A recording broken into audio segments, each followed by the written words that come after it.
Your call has been forwarded to an automatic voice message system. Hi, Foffit. You've reached Mel from Bella, the podcast that feels like a voice note from your best friend. Welcome to this week's episode of the podcast. If you are a new listener, welcome to the Inner Group Chat. I'm so excited that you're here and you've joined because this is a group chat not everyone knows about, but apart from you and me, and so we get to catch up. And if you're a returning listener, I'm so excited that you're here. There is so much for us to talk about. The topic of this week's podcast episode is going to be reflecting on 2025 because I know last episode, we teleported back to my lowest point of 2025.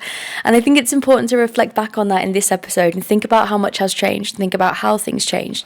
So in the next following episode, we can really put out our intentions for what we think 2026 should be. When I was thinking about what I wanted to do this episode on, initially I just wanted to go straight to the 2026 episode, but I feel like we didn't give 2025 enough of a time of day. I feel like I've set the scene with the last episode, but now it's really time to discuss because I forget not all of you will have been here for the entire year. Some of you are, some of you have been, some of you have been on this journey with me, but some of you haven't, and so I wanted to catch up on that, kind of reflecting how that's been, reflecting on how the year's been, reflecting on what we've learned, on the different lessons that have been, and so that we could make sure we go into 2026 with that kind of refreshed in our head, you know? So we really think about what lessons we want to take into this new year. But before we get onto that, I need to do a recap of Christmas because since we spoke, it was Christmas, guys. And it makes me a bit sad that it's over, but currently we're in those in-between days. I think they call it Twixmas. I don't know. I've seen a few people calling it that, and I don't know if it's going to catch on, but I kind of love it, and I kind of hope that it does. And so I'm kind of unsure of what day it is. I feel like I've been doing things non-stop, which isn't a bad. Like, that is a lovely thing to have, you know, too many plans. But I do just feel like it's just like thing after thing, and the days keep coming, and I just don't really know what day of the week it is, but I also kind of love that. This is the first year where I've taken like 1.5 weeks off work. Every other year I've done it just like 1 week, and I'm a big fan. I think I'll be doing this every single year. It's just really nice to have a proper break at home with everyone. And so I've been home now for 10 days. We were meant to go home for New Year's Eve. We're meant to go back to Manchester, but I've cancelled. I just started thinking, like, we are never ever at home in Scarborough, and we don't get to see our family that often, and the trains are kind of expensive back home, I'm not going to lie, because the UK transport links are shocking. And so it feels like we should just stay here a bit longer, because realistically we'd be going back to Manchester to cook dinner for ourselves, like to have a cute time, just us, but there's going to be so many evenings where it's just me and my boyfriend, you know, whereas it being evenings with my family, that's unfortunately going to be less common. I remember seeing this graph, and it's like the time that you'll spend with people in your lifetime. It's like your lifetime chart, and it, like, at the beginning it's your family, and like that is higher, but that ends up like going like this. Your friends go like this. I think it like peaks and troughs but kind of drops out. Your partner goes slowly and then up like that. And so every single time you see your family, you need to prioritize, like, you know, I want to prioritize seeing them because that time isn't going to be forever. Like, you know, when people start saying those awful things, like you might only see this person 12 more times in your lifetime. That scares me. And so I'm trying to fit in as much family time as I can at the moment. And so we are staying a little bit longer, but Christmas itself was really lovely. I had my grandparents coming to stay, and I finished work on Christmas Eve. I didn't work Christmas Eve, which was lovely. I just feel like it's been do you know what? It's just been really fun. I've just had a really nice Christmas time. I feel a little bit sad that it's over, but I also do feel a bit ready to go back to Manchester and start back with my routine. I am kind of missing my routine a little bit, I'm not going to lie. I do kind of feel, I don't know, like, I do miss it a little bit, being honest with you. Like, I miss going to the gym and, like, you know, it sounds so stupid because these aren't things I miss when I'm actually at home. Like, I'm like, oh, I wish I didn't have to cook my own dinner every night, and I wish I didn't have to, you know, I miss living at home. But I think sometimes I do miss the structure that gives me. I feel like I haven't had a very structured time here, but that's good, because with my brain, having this unstructured time is the most motivating thing for the new year, because it makes me think, like, I need a structure, and what could this structure be? And sometimes we need time to step away from what our current everyday routine is, to give ourselves space to think about, like, what could it be? Because it's really hard when you're in the thick of it, when you're constantly working forward and forward, to understand what you need to change about your routine. You're not going to get that unless you know how it's working. And so I feel like I'm glad that I'm having this break. I felt quite stressed about content creation, guys, I'm going to be honest.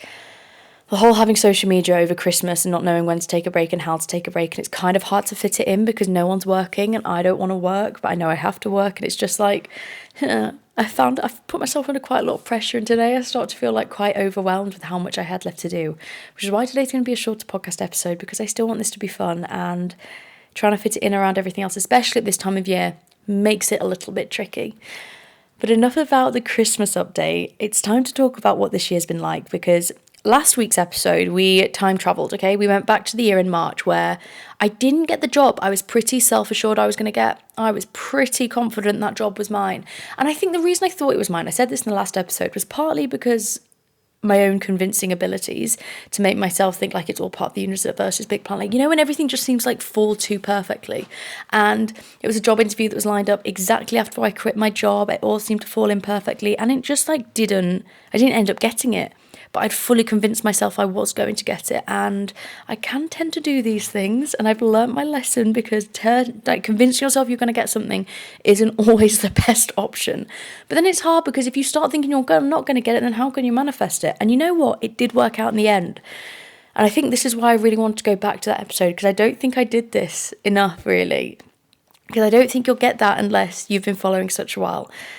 I think this year for me, 2025, has been defined by creating a sustainable life that I feel happy from.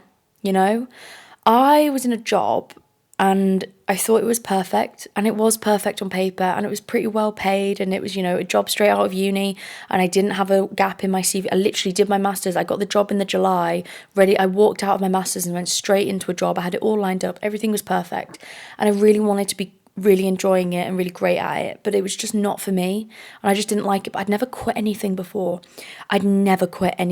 Relationships, anything. I'd always just waited until the other person had been like, nope, or like it just ended because of time, or, you know, all of these things. I'd never been the person to kind of be like, I don't want this anymore. I'd kind of waited for someone else to tell me that they didn't want it anymore. And I did that with this job. I'd waited. I'd be like, it will get better. It's not going to be like this forever. This is, you know, I can do this. I can make this work. And then at the start of 2025, I was just like, you know what? I'm just so miserable. I am so miserable. And I know this doesn't make sense to anyone, but I am just going to quit because life is too short. And so I did quit. And in my head, it was going to be so easy to get a job because I'd found it so easy to get a job. Like in my master's, I applied for 2 jobs and I got them both, and I got to pick which job I wanted. How lucky of a position was that to be in? I didn't realise it was lucky. I had no idea it was lucky. It was really lucky. And now I look back at kind of me leaving the company. I thought that it was going to be that easy again, and it just wasn't, because I left the job and then I thought I had this perfect job lined up and I thought it was going to be great, and I didn't get it. And when I didn't get it, it really made me question a lot about what I wanted and why I wanted, because as much as I'd said I wanted to try something new and I wasn't putting too much pressure on myself and I wanted to like go out my comfort zone and try a different job, I kind of found the exact same job again, you know, because it was easy, because it matched perfectly with my skill set. It wasn't as much out of my comfort zone as I really recognised that I should be looking. It wasn't really that at all. And so when I didn't get the job, kind of felt like my whole identity about who I was also crashing down. I hit ground zero. I kind of did, of what do I want my life to be? And then it was the continual job searching of thinking, what could this be, was actually really hard. You know, I was unemployed for 3 months and that wasn't really the plan. I gave myself a month to kind of look, but not look too seriously. Look, but like you've had a really stressful last 3 years, so give yourself a moment. And then the second month, I was looking really intensely. And I said by the 3rd month, I'll just get any job to pay my bills, and then we'll find something whilst we've got that other job. And so that ended up being what happened. And I don't know if I manifested that happening or if that was just the job market. But I think leaving that job and having those 3 months of unemployment taught me a lot about myself, because for the first, I spent so much time of 2025 on my own because I was unemployed, because I wasn't working, because I didn't know what I was doing. And I spent a lot of time in the last year really figuring out who I wanted to be and figuring out my own opinion on things and my own opinion on my life, because for so long I'd been listening to what I should be doing and what I should be doing and not really what I wanted to be doing. That didn't feel like a valuable answer, and like when I thought about my future, that didn't feel like a valuable voice. And I think 2025 was the year where I actually started to really value that. And you know, leaving that job and not getting it, in a weird way I think that was really good, because it taught me to be grateful for the jobs that you do get, because they are not as easy or as promised as you think they're going to be. You know, it's not a walk in the park, the job market, and I think I'd been weirdly naive about that. Obviously would have way preferred to have got the job, but I think the silver lining of that entire process was it made me realise I'm not, like, some things aren't going to work out, but weirdly it really reinforced the idea that like things will always work out for the best, because I didn't get that job and then I was unemployed, and then I got really close to another job and I was like the second person and I didn't get it again. And I kept getting so close. And at this point, I kind of got to the point at the end of it all where I realized, you know what, maybe this is all signs. This just isn't for me. I shouldn't be doing that. And I thought, you know what, we're going to go all in on content creation. We're going to try that. And I honestly don't know if I hadn't have not got all of those jobs, if I hadn't have got so close every single time, I don't know if I'd have gone all in into content creation. And by saying going all in, I kind of mean that like I put a lot more thought into what I was doing. Okay, I put a lot more conscious effort into the future that I want, and I thought, you know what, I've got to start giving this a good go. I can't just keep doing the same thing over and over. I've got to try new things and be prepared for it to flop and be prepared for it not to go right, be prepared for things to go wrong. I've got to be less scared of failing, because right now, content creation, what I'm doing, like this was me like 5 months ago, it's working and it's getting somewhere. But it's also kind of not, and I don't really think I'm giving this the time of day that it really deserves. Like, I don't think I am going all in on it. And so when I kept not getting jobs, I was like, you know what, I'm going to work in a cafe, and that'll give me enough creative space to then be able to focus on this and do this in the other days. So I did that. And it was weird because whilst I was doing that, I got called up by the first job, and it turned out I was like the first reserve on a job list. And I was second for that other job that I didn't get at the very start. But because I was second, I got to walk straight into the role that I'm currently in. I didn't have to interview because I passed all the marks. Like, it was almost felt too good to be true and like it was meant to be, because it all flowed so easily once I'd stopped trying to force a path that I think I should be on. And I'm not sitting here saying don't apply for jobs because you'll just land on your feet. You don't know what you're going to do. But I think I stopped thinking that I had to have everything figured out, because I think when I was picking these jobs, I was really trying to strategically plan my future, and it had been the one thing that I said I wasn't going to do. It's like, I'm going to actually just listen to really what I wanted to do. But every single time I was looking at jobs, I was kind of thinking how they made me feel, how they made me look. Was this what people would be proud of me for doing? I wasn't really listening to my own voice about them because I didn't really know what I wanted to do. I didn't know how to listen to my own voice. And that was a big lesson of this year, is learning to understand my own voice and what it really wants and listening to it and trusting it. And I think that is one of the biggest other things out of 2025, is not only creating a sustainable life that I'm happy with. The reason I've created that is because I finally started to listen to my own voice in it. And it was scary. And I did spend a lot of this year on my own. A lot of this year going on like solo park dates, thinking, what am I doing? Like, how is this all going to work? Like, what is this going to come into? But having to kind of sit with the feeling of I don't know, and that being a good enough answer. And I'd never done that before. I don't know what I'm going to do with my future had never been an answer in my life ever. Like classic eldest child, if I had always been planning 5 steps ahead in my entire life, which meant that often the plan that I'd ended up doing wasn't something that I wanted to do, because I created it from a place of a person who didn't know where they'd be in 5 steps time, but planned 5 steps ahead.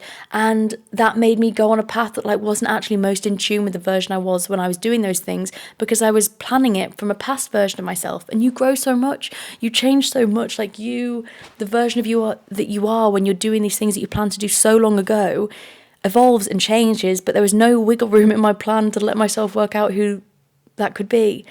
There's no wiggle room in my plan to think, what do I actually want to do in my life? How am I thinking I'm going to get there? There was no room for me to make a new decision. In my head, I had to stick to the plan, because sticking to the plan was the only way that I'd be successful. But this year, I didn't stick with the plan really. And I've learned to give myself a lot more room to grow, and I've learned to kind of recognize opportunities as they come. And I've realized how much quicker life can happen than you think. You know, it's like split-second decisions change the course of everything. That one phone call changed the course of my entire year, changed the course of my career. You know, that one phone call where it's like, hey, you still looking for a job? And I was like, yep. They're like, oh, well, you were second on this reserve list and you fit all the skills and we'd like to offer you this role instead. 6 months later.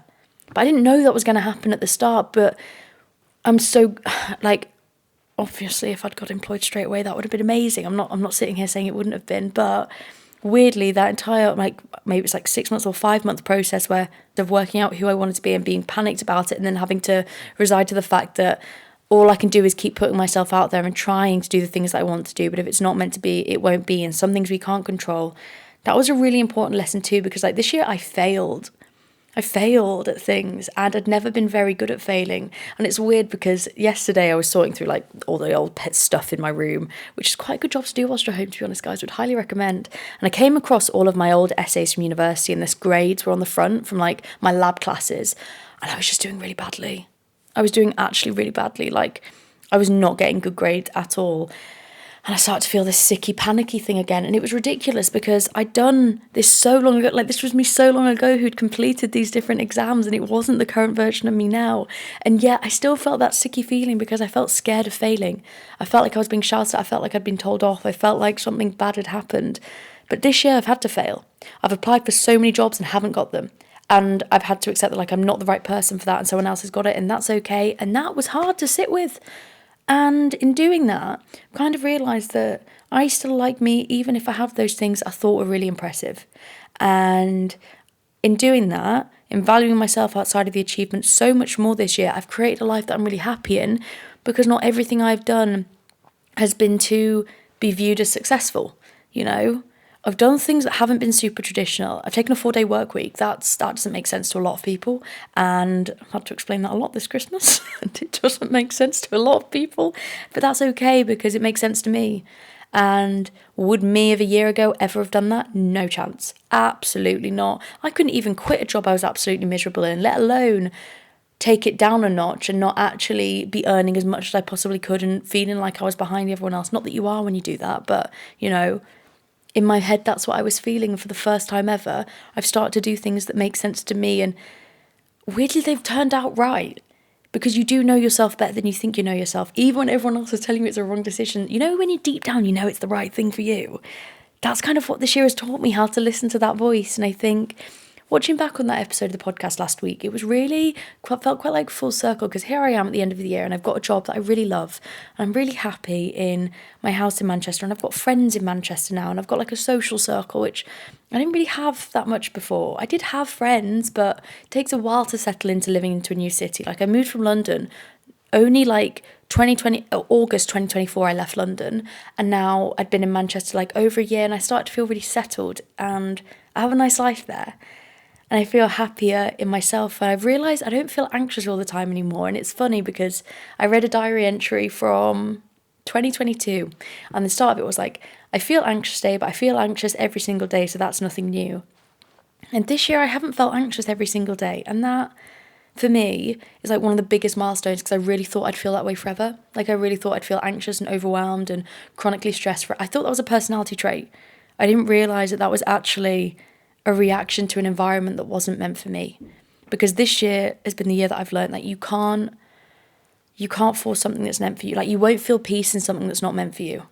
You know, your future and the life that you want to have, and, you know, manifesting this dream life that you have, or all of your goals that you want to achieve, you can't feel peace in something that's not meant for you. So when you feel that chronic stress, that chronic anxiety, like, that's not normal. And there's something that is in your current everyday that is making it like that, is making it something that you shouldn't, like, there's a reason it's not right for you, but it's just not right for you. And you've got to listen to that. Like, your fight or flight shouldn't be going in all the time, constantly. And if it is, which mine was, you have to listen to that and try and work out why. And this was the year I finally worked out why. And funnily enough, when I removed myself from a situation that was really bad, I created a situation that's ended up being good. But it wasn't without it being hard. You know, I was unemployed and that was stressful. I applied for so many jobs and I didn't get them. I had to work in a coffee shop because, like, not there's anything wrong with working in a coffee shop, but that wasn't part of my career plan. You know, I didn't train to do that. That wasn't what I wanted to do. That I just needed to pay bills. And having that job was really important because it allowed me to separate what working life was like from normal life. And so this year has been a great year, and I'm really grateful that you've been here to experience it with me. And so if there's anything I want you to learn from my 2025 experience, it's that listen to your gut, listen to your heart, trust yourself, because you actually know yourself so much better than you think. You know when something's not right for you, and when something's not right for you, you know how to make it right for you, okay? You can create a life you love. Sometimes you just have to trust yourself and put yourself out there. But it's not always going to be easy. It's not going to be a walk in the park, and it's not always all going to go right. But sometimes things are going to go more right than wrong. And eventually, in doing that, in doing more things that make you happy, you'll lead yourself into a life that makes you happy. But I can't wait to catch up next week. So we're going to round off the podcast episode there. But I love you so much. Thank you so much for listening. And I hope you had a lovely Christmas time and a very, very happy new year. I can't wait to speak to you next week, where we are going to be setting our 2026 goals. Make sure you're following me at Mel from Bella on social media, and I'll speak to you soon. I love you. Bye. Mwah.